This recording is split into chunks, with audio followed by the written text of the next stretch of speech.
यीशु मसीह के पवित्र सामर्थी नाम में मैं आप सबका स्वागत करता हूँ और धन्यवाद देता हूँ पिता परमेश्वर का कि आज का दिन बहुत अच्छा है। पिता परमेश्वर, आपने अब तक हमें संभाला है, हमारे सुनने वाले देखने वालों को अब तक आपने संभाला है और मैं विश्वास करता हूँ कि आप उनसे बात करते हैं। जिस तरीके से आप मेरे वचनों को देखते हैं, जिस तरीके से आप रिएक्ट करते हैं, मुझे फ़ोन करते हैं, मुझे बहुत अच्छा लगता है और मैं आपके हर फ़ोन का जवाब देने की कोशिश करता हूँ। मैं प्रार्थना करता हूँ परमेश्वर से कि हम उस बुद्धि को समझें, उस प्रेम को समझें जो परमेश्वर का है, ताकि हम परमेश्वर के स्वभाव में बढ़ें, क्योंकि यही वो चाहता है कि हम उसके स्वभाव को जानें और उसके स्वभाव में अपने मन को लगाएं। मेरे भाई, उसका स्वभाव ही हमें उस तक पहुंचाएगा, उसका स्वभाव ही हमें उसके करीब लेकर जाएगा, उसका स्वभाव ही हमें परमेश्वर की योजनाओं के बारे में बताएगा और उसका स्वभाव हमारे मन में स्थिरता लेकर आएगा। तब हम सफल होंगे, तब हम विजयी होंगे। और इसीलिए परमेश्वर ने अपनी आत्मा हमें दी है ताकि उस 9 फलों के द्वारा हम उस स्वभाव को अपने अंदर रोज बढ़ाएं, ताकि वो स्वभाव हम में हो जाए। और यही परमेश्वर चाहता था। वो अगर हम उत्पत्ति का 1:26 पढ़ेंगे, 1:26-27, जब परमेश्वर कहता है कि आओ हम इन्हें अपनी समानता, अपने स्वरूप में रचे। Praise the Lord. ये परमेश्वर की पहली इच्छा जो उसने हमें दी है कि आओ, मनुष्य के लिए उसकी पहली इच्छा क्या है कि मैं मनुष्य को अपने स्वरूप और अपनी समानता में बनाऊं, अपना स्वभाव उसमें डालूं। Praise the Lord, hallelujah. तो ये स्वभाव जो परमेश्वर हमें अपना देना चाहता है, इसलिए उसने हमें पवित्र किया, इसलिए यीशु मसीह के द्वारा वो हमें पवित्र करता है, इसलिए वो हमें पापों शापों से मुक्त करता है, इसलिए अपनी आत्मा देता है, अपनी धार्मिकता देता है, अपनी भलाई बताता है, ताकि हम उस स्वभाव को इख्तियार कर लें, ताकि उस स्वभाव में अपने जीवन को जिए। आज हम रूथ के जीवन से बहुत कुछ सीखने वाले हैं, क्योंकि रूथ एक ऐसा कैरेक्टर, एक ऐसा चरित्र बाइबल में है। जब न्यायों का वक्त था, जब न्यायों की किताब में लिखा हुआ था और न्यायी जब जी रहे थे, जो न्यायों का वक्त था, तब रूथ का कैरेक्टर प्रकट हुआ और रूथ ने बहुत कुछ सिखाया। रूथ परमेश्वर के स्वभाव में जब प्रवेश कर चुकी थी। Praise the Lord. जब नयोमी ने उसको बताया, आपको पता है नयोमी की कहानी कि किस तरीके से नयोमी बैतलहम को छोड़कर, जब बैतलहम में अकाल आया, तो अपने पति और अपने 2 बच्चों के साथ वो मोआब चली गई। मोआब कितनी दूर था? 50 किलोमीटर था बैतलहम से। मोआब चली गई। उस समय मोआब समृद्ध था, रोटी थी वहां पर, लेकिन परमेश्वर नहीं था वहां पर। लेकिन नयोमी ने इस चीज की चिंता नहीं की। वो यहूदी थी, वो परमेश्वर को जानती थी, वो इजरायलीज थी, लेकिन वो मोआब चली गई रोटी के लिए। कभी कभी ऐसा ही होता है मेरे भाई, मेरी बहन, हम रोटी के लिए, अपनी नौकरी के लिए, अपने धंधे के लिए परमेश्वर को भूल जाते हैं, परमेश्वर से दूर चले जाते हैं और हम समझते हैं कि नहीं, इसमें कोई बड़ी बात नहीं है, कोई बड़ी बात नहीं, हम नौकरी तो कर रहे हैं, हम परमेश्वर को वहां से याद कर लेंगे, हम परमेश्वर को वहां से हम बाइबल पढ़ लेंगे। यही नयोमी ने किया। नयोमी मोआब में जानती तो थी परमेश्वर को, मोआब में नयोमी परमेश्वर को याद तो करती थी। इसीलिए उसने अपने बहुओं, जो उसकी 2 बहुएं थी, ओरपा और रूथ, उन दोनों को परमेश्वर का सुसमाचार सुनाया, नयोमी ने, उसके पतियों ने। और ये दोनों जो थी, इनमें जो रूथ थी, परिपक्व हो गई। आमीन। वो नयोमी में अपनी सुरक्षा को देखने लगी, वो नयोमी में शांति को देखने लगी, वो नयोमी में परमेश्वर के प्रेम को देखने लगी, उस आनंद को महसूस करने लगी। और इसीलिए नयोमी ने कहा, अगर हम पढ़ेंगे रूथ 1:16 पढ़ेंगे, इसीलिए उसने, जब नयोमी ने कहा कि रूथ तुम जाओ, अभी तुम जवान हो, तुम खूबसूरत हो, तुम्हारे माँ बाप हैं जो तुम्हारी शादी कर देंगे, तुम्हारे लिए लड़का हो जाएगा, तो एक बच्चे की माँ बन सकती हो। लेकिन तब तक बहुत देर हो चुकी थी, क्योंकि रूथ ने परमेश्वर का स्वभाव पा लिया था। रूथ परमेश्वर के स्वभाव में प्रवेश कर चुकी थी। इसलिए वो क्या कहती है? रूथ 1:16, रूथ बोली, तू मुझसे ये विनती न कर, तू मुझसे ये विनती मत कर, आगे, कि मुझे त्याग या छोड़कर लौट जा, हाँ, क्योंकि जिधर तू जाए उधर मैं भी जाऊंगी। हाँ, जिधर तू जाए वहां मैं जाऊंगी, क्योंकि उसने जान लिया था कि ये परमेश्वर की बच्ची है, इसके द्वारा मुझे ज्ञान मिला है, इसलिए मैं न्योमी को नहीं छोड़ूंगी। अगर मैं परमेश्वर के करीब जा सकती हूं तो मैं न्योमी के थ्रू जा सकती हूं। अगर मैं परमेश्वर को पा सकती हूं तो न्योमी के थ्रू पा सकती हूं। और उसने उस स्वभाव को पा लिया था जो परमेश्वर का था। आगे, जहां तू टिके हाँ वहां मैं भी टिकूंगी। हाँ, आगे, तेरे लोग मेरे लोग होंगे और तेरा परमेश्वर मेरा परमेश्वर होगा। आमेन। जहां तू टिकेगी वहां मैं टिकूंगी, जो तेरे लोग मेरे लोग होंगे और तेरा परमेश्वर मेरा परमेश्वर होगा। आमेन। कितनी बड़ी बात है, जहां तू मरेगी वहां मैं मरूंगी। यानी कि उसने उस अनंत जीवन को, उसने उस अंत को देख लिया था कि नहीं, अब मेरा अंत, मेरा, उसने उस आशा को, उसने उस लक्ष्य को देख लिया था कि उसका लक्ष्य परमेश्वर है।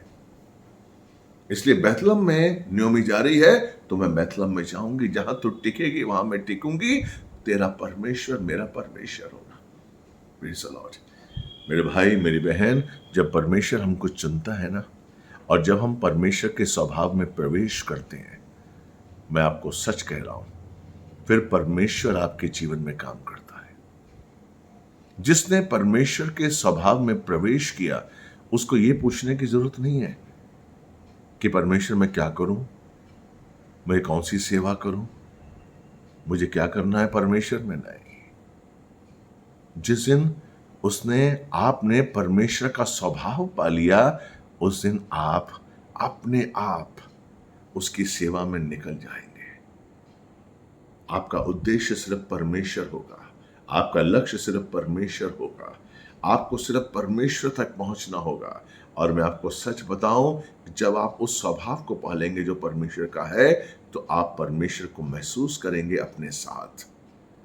आप परमेश्वर को महसूस करेंगे आपका हाथ थाम कर चलते हुए। और हालेलुया। और यही रूत के साथ हुआ।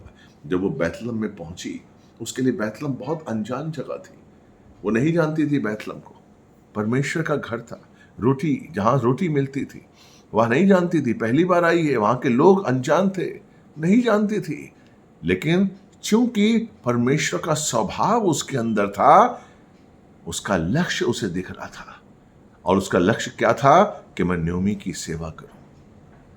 मैं एक पुत्र के रूप में, उसकी पुत्रवधू हूं, लेकिन पुत्र के रूप में मैं उसकी सेवा करूं। इसलिए 2 अध्याय का 2 वचन अगर हम पढ़ेंगे तो आप यहां पर परमेश्वर की योजनाओं को उसके साथ चलता हुआ देखेंगे।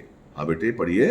मोआबिन रूत ने नाओमी से कहा, मोआबिन रूत ने न्योमी से कहा, मुझे किसी खेत में जाने दे। आमीन। आप देखिए, वो एक अच्छी लड़की थी, अच्छे खानदान की लड़की थी, लेकिन वो जानती थी कि मुझे और कोई काम आता नहीं है, मुझे खेत में जाने दे कि जो मुझ पर अनुग्रह की दृष्टि करे, उसके पीछे पीछे मैं सीला बिनती जाऊं। आमीन। सीला बिनना मेरे भाई मेरी बहन बहुत ही हल्का काम और नीचे तबके का काम होता था। और ये सीला बिनना वो लोग करते थे जिनके पास बहुत ही उनकी आर्थिक स्थिति खराब होती थी, जिनके पास कहीं भी कुछ नहीं होता था। इसलिए उन दिनों में सीला बिनने की एक प्रथा था कि आप सीला बिनिए। यानी कि सीला कैसे बिनते थे?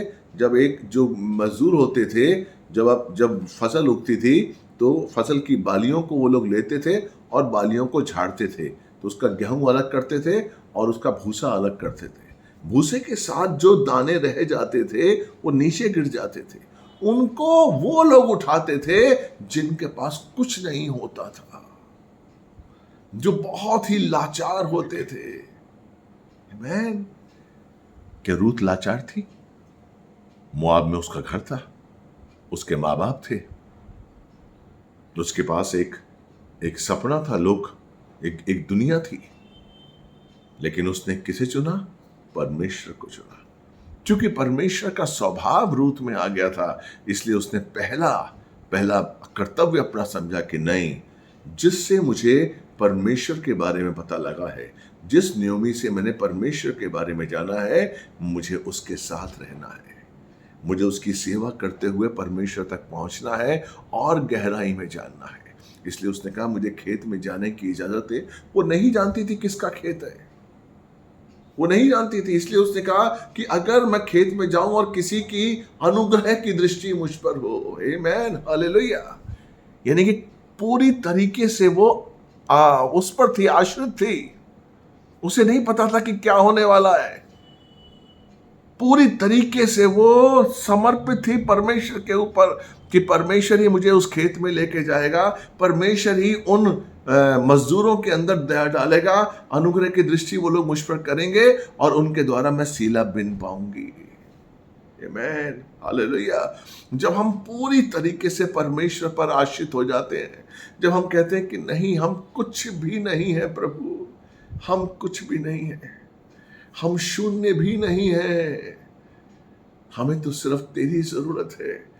जो तू हमें दिखाए हम देखें, जो तू हमसे कहे हम सुने, जो तू चाहे वो हम करें। हमारी इच्छा नहीं लेकिन तेरी इच्छा पूरी हो परमेश्वर हमारे जीवन में। जिस दिन हम पूरी तरीके से परमेश्वर पर आश्रित हो जाएंगे, जिस दिन हम परमेश्वर को कहेंगे कि हम तेरे बिना एक कदम भी नहीं चल सकते, हमें तेरे अनुग्रह के तले ही जीवन जीना है। जिस तरीके से रूथ कहती है कि मुझे नहीं पता मैं किस खेत में जा रही हूं और कौन मुझ पर अनुग्रह की दृष्टि करने वाला है, क्योंकि उसके अंदर परमेश्वर का स्वभाव था। परमेश्वर का स्वभाव जब आप में आता है, आपके अंदर दीनता आती है। परमेश्वर का स्वभाव जब आपके अंदर आता है, आपके अंदर नम्रता आती है। परमेश्वर का स्वभाव जब आप में आता है तो आप में संयम आता है, सब्र आता है। कुछ ना होते हुए भी आप में आनंद आता है। कुछ ना होते हुए भी आप आनंद से भरे हुए होते हैं। Praise the Lord. आप अंदर से आप अंदर से संपूर्ण होते हैं। आप अंदर से सुरक्षित महसूस करते हैं कि मैं सुरक्षित हूं, क्योंकि मैंने भरोसा किस पे किया है? परमेश्वर पर किया है। आमेन, हालेलुया। मत्ती 6:33 क्या कहता है कि पहले उसके राज्य की खोज करो, बाकी सारी चीजें तुम्हें दे दी जाएंगी। उसका राज्य क्या है? उसका राज्य है आपके अंदर। आपको पता है, जब आप परमेश्वर के चरणों में आते हैं, जब परमेश्वर आपके पापों से, शापों से आपको मुक्त करता है, जब आपको वो शुद्ध करता है, तब आप उसकी भलाई को जानने लगते हैं। और जब आप उसकी भलाई को जानने लगते हैं तो परमेश्वर अपने राज्य को आपके अंदर, उसका राज्य आपके अंदर आता है, उसकी धार्मिकता के रूप में। उसकी आत्मा वो आपके अंदर देता है ताकि आपके अंदर वो स्वभाव पैदा कर सके, जिस स्वभाव के जरिए आप उसके राज्य में जी सकें, उस स्वभाव के जरिए आप उस राज्य को महसूस कर सकें जो उसका है। क्योंकि जब तक मेरे भाई आप में दीनता नहीं है, जब तक आप में नम्रता नहीं है, जब तक संयम नहीं है, धीरज नहीं है, सहनशीलता नहीं है, विश्वस्तता नहीं है, प्रेम नहीं है, आनंद नहीं है, शांति नहीं है, आप परमेश्वर को महसूस नहीं कर पाएंगे। यही तो है स्वभाव जो परमेश्वर आप में बोता है। यही है स्वभाव जो परमेश्वर चाहता है। इसी स्वभाव के साथ तो परमेश्वर ने आदम की रचना की थी। इसी स्वभाव के साथ तो यीशु मसीह धरती पर आया और उसने अपना लहू बहाया और हमें शुद्ध किया ताकि परमेश्वर का ये स्वभाव हम में आ जाए। Praise the Lord. इसीलिए फिलिप्पियों की पत्री में 2:5 में पौलुस कहता है कि हमारा स्वभाव जैसे यीशु मसीह का स्वभाव था वैसा ही हमारा होना चाहिए। बड़ी बेटा, जैसा मसीह यीशु का स्वभाव था वैसा ही तुम्हारा भी स्वभाव हो। आमेन। वही स्वभाव तो उसने डाला था। आओ हम इन्हें अपनी समानता, अपने स्वभाव में बनाए, अपने स्वरूप में बनाए। परमेश्वर चाहता है जब तक हम परमेश्वर के स्वभाव में नहीं आएंगे तब तक हम परमेश्वर की योजनाओं को नहीं जान पाएंगे, तब तक हम परमेश्वर को नहीं समझ पाएंगे, बिल्कुल भी नहीं। इसलिए आप परीक्षाओं में कभी कभी परेशान हो जाते हैं, इसलिए संकट में आप कभी कभी उत्तेजित हो जाते हैं, दोष लगाने लगते हैं, कठोर हो जाते हैं, क्योंकि आप परमेश्वर के स्वभाव को नहीं समझ रहे हैं। यूसुफ जो पहले पहले तो नहीं, लेकिन बाद में यूसुफ ने परमेश्वर के स्वभाव को समझ लिया था।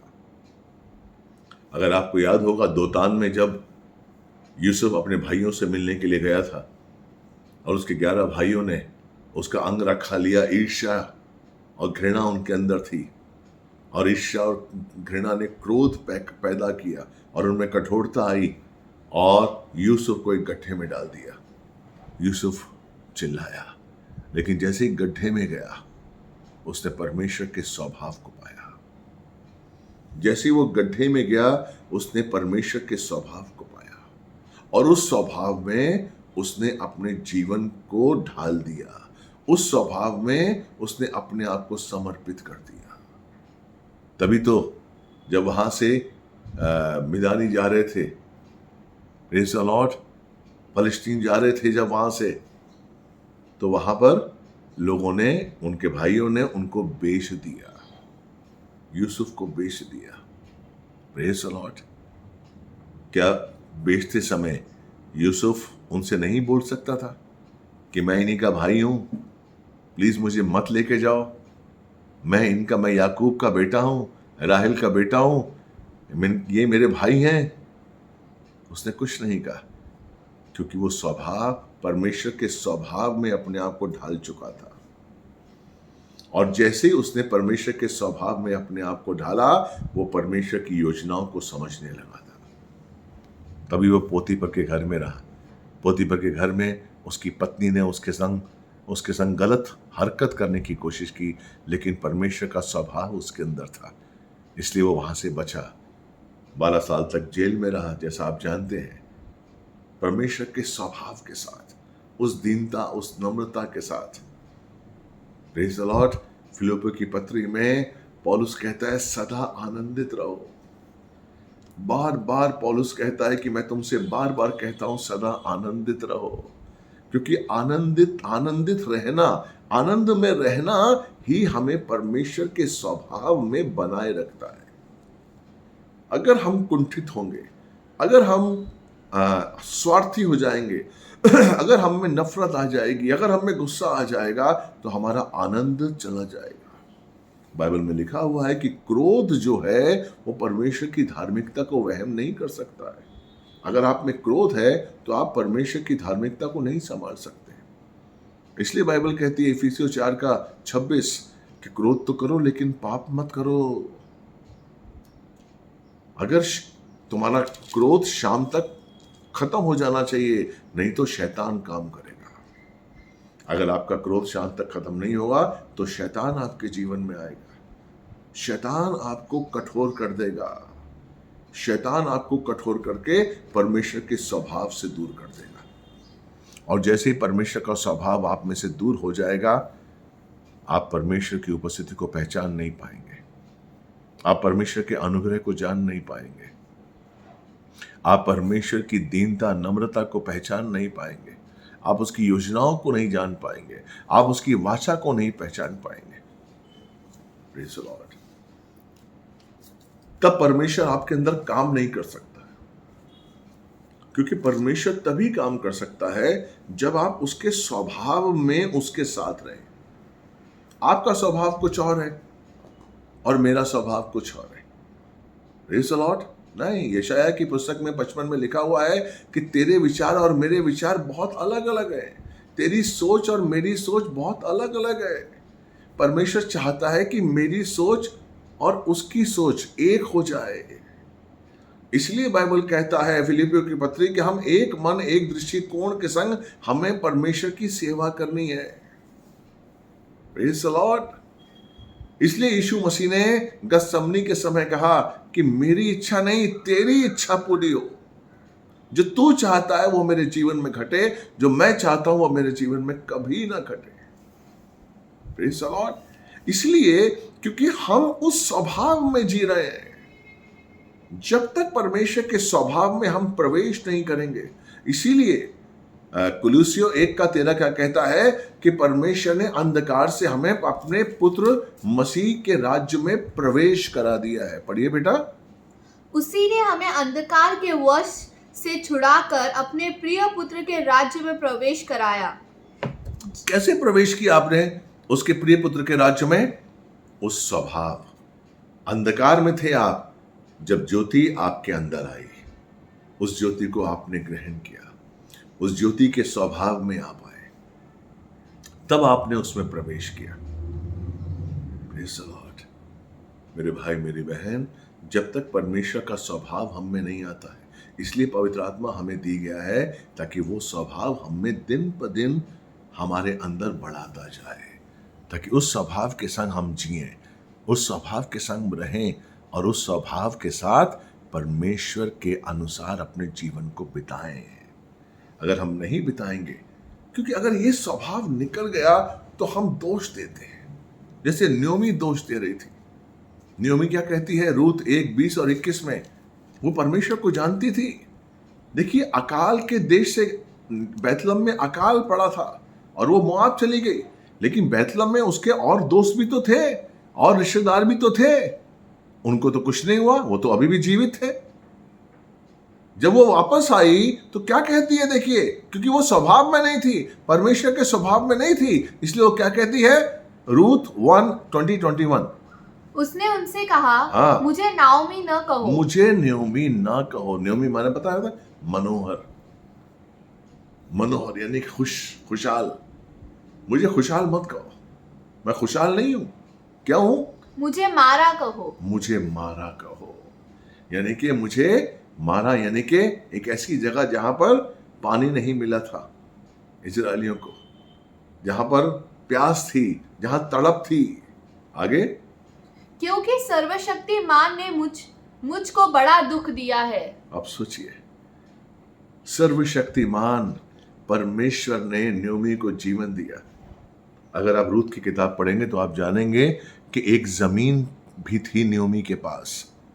जब वो गई थी अपने बैतलहम को छोड़कर, तो एलीमेलेक जिसका मतलब है परमेश्वर राजा, आमीन, हालेलुया, उसके नाम, तो यानी कि वह एक जमीन भी थी, उनको दी गई थी। जमीन किसने दी थी? परमेश्वर ने। और आज वो कह रही है कि सर्वशक्तिमान ने मुझे बड़ा दुख दिया है।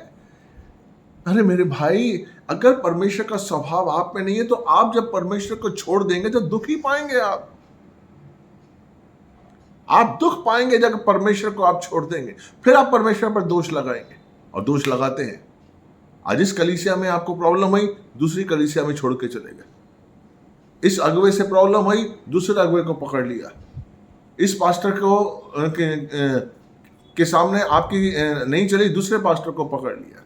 अरे नहीं भाई, नहीं, भागिए मत, भागिए मत, परमेश्वर में स्थिर रहिए।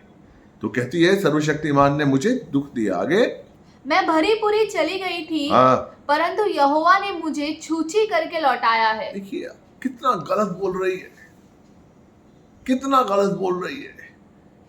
भरी पूरी किसने किया? किसने आपको पति दिया? किसने आपको बच्चे दिए?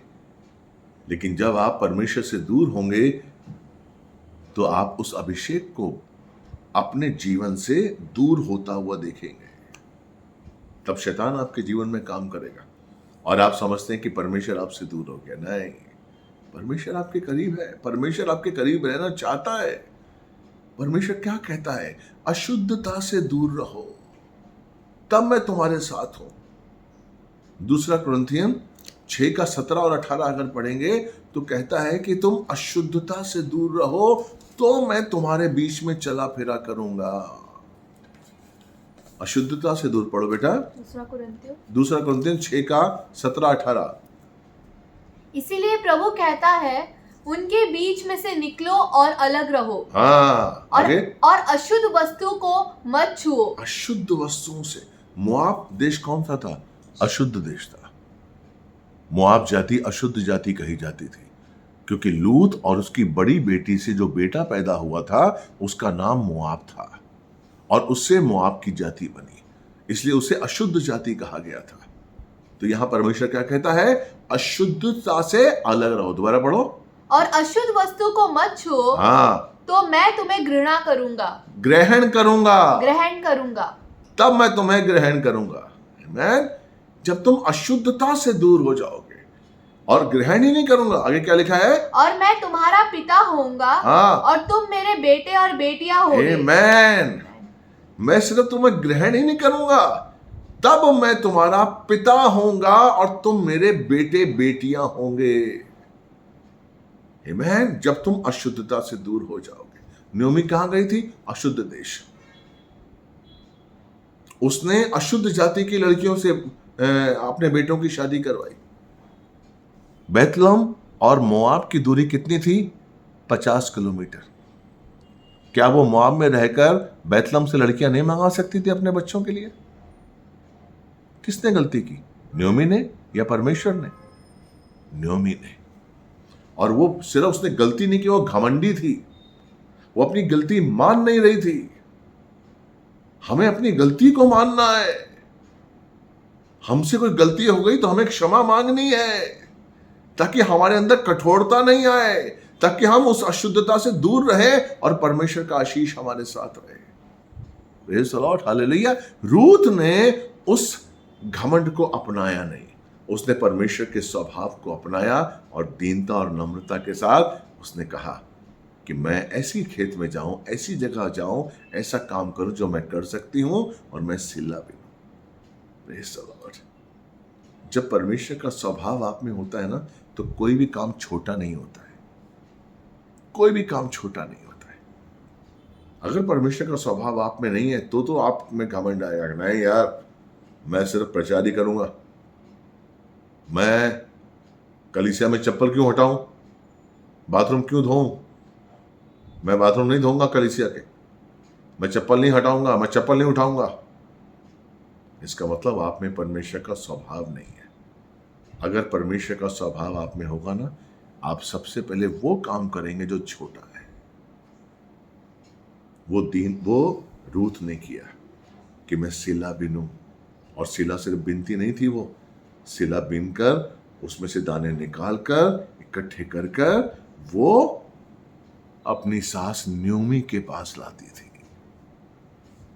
ताकि नयोमी का पेट भर सके, उसकी सेवा कर सके। आमीन। Praise the Lord. जब हमारे अंदर परमेश्वर का स्वभाव होता है ना मेरे भाई, तो हम दूसरों के लिए आशीष का कारण बनते हैं। बाइबल हमें क्या सिखाती है? कि हमें दूसरों के लिए आशीष का कारण बनना है, हमें अपने लिए नहीं जीना है। पहला कुरिन्थियों 6:19 से कहता है कि मैं पवित्र आत्मा का मंदिर हूं, पवित्र आत्मा मुझ में वास करता है, लेकिन मैं अपना नहीं हूं। मुझे अपने लिए नहीं जीना है, मुझे दूसरों के लिए जीना है। दूसरे मुझसे प्रसन्न हो, मैं दूसरों के लिए ठोकर का कारण नहीं बनूं, मैं दूसरों के लिए दुख का कारण ना बनूं। अगर मैं एक मसीह होने के बाद किसी दूसरों के लिए दुख का कारण बनता हूं, ठोकर का कारण बनता हूं, तो परमेश्वर मुझे स्वीकार नहीं करेगा। बाइबल में लिखा हुआ है कि ऐसे लोगों के लिए उनके गले में पत्थर का पाट बांधकर उन्हें समुद्र में, गहरे समुद्र में डाल दें, ताकि मर जाए। ये श्राप है, ये है सजा। इसलिए हमें लोगों के लिए आशीष का कारण बनना है, और वही रूथ ने किया कि वो अपनी नयोमी के लिए आशीष का कारण बनी। क्यों? क्योंकि उसके अंदर परमेश्वर का स्वभाव था, वो परमेश्वर के स्वभाव में चलती थी। हमें भी परमेश्वर के स्वभाव में चलना है। इसलिए कुलोसियों 3:3 क्या कहता है कि तुम तो मर गए हो, लेकिन तुम्हारा जीवन परमेश्वर में मसीह के साथ छुपा हुआ है। दोबारा पढ़िए बेटा। क्योंकि तुम तो मर गए और तुम्हारा जीवन मसीह के साथ परमेश्वर में छिपा हुआ है। तुम्हारा जीवन, जो हमें नया जीवन मिला है, वो मसीह के साथ परमेश्वर में छुपा हुआ है। हमें उस जीवन में जीना है, क्योंकि तुम मर गए हो। कौन सा जीवन? जिसमें हम संसार के लिए मर गए हैं। मरे हुए इंसान को क्या घृणा? कोई अगर मरे हुए इंसान की चूटी काट ले, थप्पड़ मार ले, उसको पता चलेगा? कोई मरे हुए इंसान के पीठ पे छुरा घोंपे, उसको पता चलेगा? कोई मरे हुए इंसान का चेन खींच ले, उसका जेब काट ले, उसका पैसे छीन ले, उसको पता चलेगा? नहीं, वो तो मरा हुआ है। हमें भी उसी जीवन के लिए, उस जीवन के लिए मर जाना है और हमें उस जीवन को खोजना है जो मसीह के साथ परमेश्वर में छुपा है। और वो जीवन परमेश्वर के स्वभाव से शुरू होता है। वो जीवन हमें तब मिल सकता है जब हम परमेश्वर के स्वभाव में जीवन जीना शुरू करेंगे, जब अपने अंदर परमेश्वर का स्वभाव लेके आएंगे। दिक्कत है, तकलीफ होगी, आसान नहीं है, लेकिन एक बार जब आप कोशिश करेंगे ना तो परमेश्वर आपकी सहायता करेगा और आप परमेश्वर के स्वभाव में अपने आप जब जिएंगे, जब आप परमेश्वर के स्वभाव में अपने जीवन को बिताएंगे, आप देखेंगे कि परमेश्वर की शक्ति, परमेश्वर के कार्य, परमेश्वर की कृपा, परमेश्वर की योजनाएं, परमेश्वर की वाचा आपके साथ है, आपके साथ है और वो आपको उठा के लेके चल रही है। Amen। बहुत अच्छा है हमारा पिता, बहुत अच्छा है, बहुत प्यार करता है। हम बस उसके हो जाएं और उसके अनुसार चलें। मैं विश्वास करता हूँ आज के वचन ने आपको आशीष दी होगी। मैं विश्वास करता हूँ कि आज के वचन से आपने सीखा होगा। प्लीज़ इस वचन को, मेरे चैनल को शेयर करिए और सब्सक्राइब करिए ताकि दुनिया तक पहुँचे ये चैनल, दुनिया तक पहुँचे ये प्रीचिंग्स और लोग परमेश्वर को जाने, उसके प्यार को जाने और सबके लिए एक आशीष का कारण बने। मैं आपके लिए प्रार्थना करता हूँ। पिता परमेश्वर, धन्यवाद देते हैं आपके पवित्र सामर्थ्य नाम के लिए। आज का जो परमेश्वर वचन आपने दिया है, परमेश्वर धन्यवाद देता हूँ।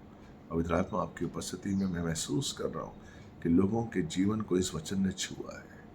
आपका स्पर्श लोगों तक पहुँचे, दूर दूर तक पहुँचे परमेश्वर, और आपका आशीष ये लोग पाएँ।